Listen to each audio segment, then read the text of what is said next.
আসসালামু আলাইকুম রহমতুল্লাহি ওয়া প্রিয় ভাই ও বন্ধুগণ, যারা আমাদের সাথে রয়েছেন দূরে অথবা কাছে, দেশে অথবা প্রবাসে, আপনাদের সকলকে জানাই আন্তরিক মোবারকবাদ ও শুভেচ্ছা। প্রিয় ভাই ও বন্ধুগণ, ছোট ছোট আমলের কথা বলি, যে আমলগুলি থেকে আল্লাহ তাআলা জান্নাতের ফয়সালা করবেন, জাহান্নাম থেকে আল্লাহ তাআলা মুক্তি দিবেন। আজকে আপনাদের সামনে এমন একটি আমলের কথা বলবো, যে আমলটি করতে পারলে আল্লাহ তাআলা জাহান্নাম থেকে মুক্তি দিয়ে দিবেন। প্রিয় ভাই ও বন্ধুগণ, এমন আমল কে করতে না চায়, যে আমলটি করতে পারলে জাহান্নাম থেকে আল্লাহ তাআলা মুক্তি দিয়ে দিবেন। তাই আসুন ওই আমলটি আমরা একটু জেনে নিই কিভাবে করতে হবে। প্রিয় ভাই ও বন্ধুগণ, আমলটি সকাল সন্ধ্যায় পাঠ করতে হবে। ছোট্ট একটি দোয়া। এই দোয়াটি যদি কোনো ব্যক্তি মাগরিবের নামাজের পর আর ফজরের নামাজের পর পাঠ করে, তাহলে আল্লাহ তাআলা তাকে জাহান্নাম থেকে মুক্তি দিবেন। কিভাবে? আসুন আমরা হাদিসে পাক থেকে একটু জেনে নেই।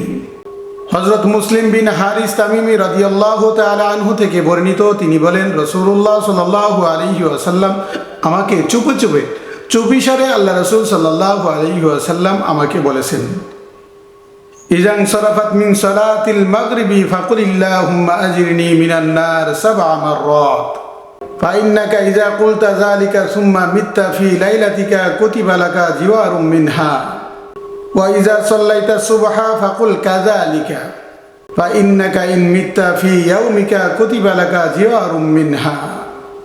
আমার ভাই ও বন্ধুগণ, রাসূলুল্লাহ সাল্লাল্লাহু আলাইহি ওয়াসাল্লাম বলেন, ও আমার সাহাবী, তুমি যদি এই দোয়াটি মাগরিবের নামাজের পর 7 বার পাঠ করো, আল্লাহুম্মা আজিরনি মিনান নার, এই দোয়াটি মাগরিবের নামাজের পর 7 বার পাঠ করো, আর ওই রাত্রে যদি তুমি মারা যাও, আল্লাহর রাসূল সাল্লাল্লাহু আলাইহি ওয়াসাল্লাম বলেন, আল্লাহ পাক রব্বুল আলামিন তোমাকে জাহান্নাম থেকে মুক্তি দিয়ে দিবেন। সুবহানাল্লাহ। প্রিয় ভাই ও বন্ধুগণ, রাসূলুল্লাহ সাল্লাল্লাহু আলাইহি ওয়াসাল্লাম বলেন, তুমি যদি এই দোয়াটি আল্লাহুম্মা আজিরনি মিনান নার অনুরূপভাবে ফজরের নামাজের পর 7 বার পাঠ করো, রাসূলুল্লাহ সাল্লাল্লাহু আলাইহি ওয়াসাল্লাম বলেন, আর যদি তুমি ওই দিনে মারা যাও, তাহলে আল্লাহ তাআলা তোমাকে জাহান্নাম থেকে মুক্তি দিয়ে দিবেন। সুবহানাল্লাহ। প্রিয় ভাই ও বন্ধুগণ, জাহান্নাম থেকে মুক্তি পাওয়ার একটি আমল, জাহান্নাম থেকে মুক্তি পাওয়ার একটি বিশেষ আমল, এই আমলটি যদি আমরা প্রতিনিয়ত করতে পারি, তাহলে আল্লাহ পাক রব্বুল আলামিন আমাদেরকে জাহান্নাম থেকে মুক্তি দিয়ে দিবেন। প্রিয় ভাই ও বন্ধুগণ, তাই আসুন আমরা নিজেরাই এই আমলটুকুন করি, আমাদের ছেলে মেয়ে, মা বাবা, ভাই বোন, আত্মীয় স্বজন, পরিবার পরিজন সবাইকে এই আমলটুকুন শিখিয়ে দিই।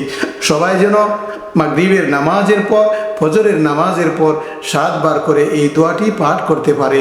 এই দোয়াটি পাঠ করলে আল্লাহ তাআলা জাহান্নাম থেকে মুক্তি দিবেন, যদি সে ওই দিনে বা ওই রাতে মারা যায়।